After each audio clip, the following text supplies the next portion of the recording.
Gavin McCormack here. Welcome to Iceland. We're with Jordan C. Brunn. How are you, sir? I'm doing all right, Gavin. Thank you. Now, as you can see behind us, we have a series of mountains, and mountains are all over the world. There are so many different kinds. Fold mountains made of sedimentary rock, and we have Himalayan mountains, the Andes, the Alps. The ones behind us here are made of igneous rock, of ancient volcanoes around about 20 million years old. And what's remarkable is, if you look closely, you'll see a lot of patterns and what we call symmetry.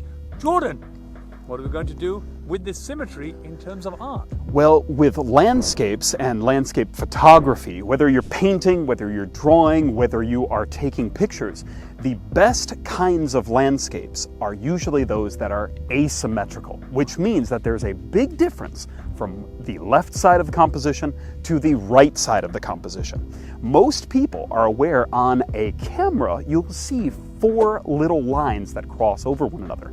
Those are they set up the rule of thirds. And where those lines cross over is a focal point. That's the best place to put an emphasis, and usually it's on the left or the right side of the composition.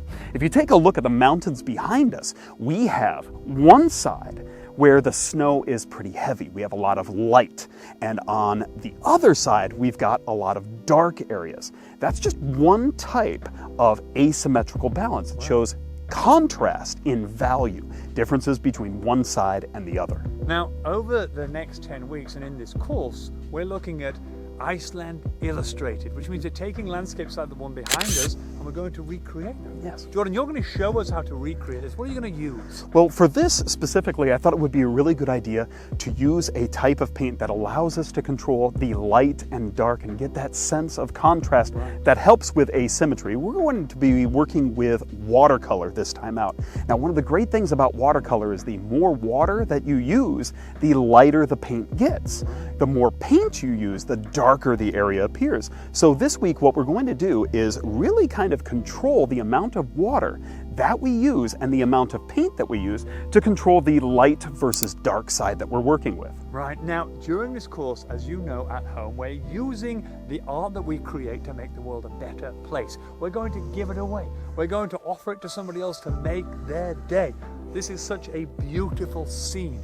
What are we going to do when we've finished our piece to make the world a little bit better? Well, I think for this, it would be probably best to turn it into a form of calendar, that we can have an image up above and then the dates that we can count down to an important date. Wow. Or an important activity that we're planning on doing. Wow, what a great gift. And we can give this to our grandparents, to our parents, to somebody. And so every time they look at the future and what's coming up, they can see this amazing creation we made behind us. And don't forget, this is just one piece of art that you're creating along with 10 others. At the end of this course, you're going to hang up on a wall and have an auction, and all the money you raise is going to go to charity. Jordan, I can't wait to see your creation. Thanks so much, Gavin. Thank you so much, and goodbye.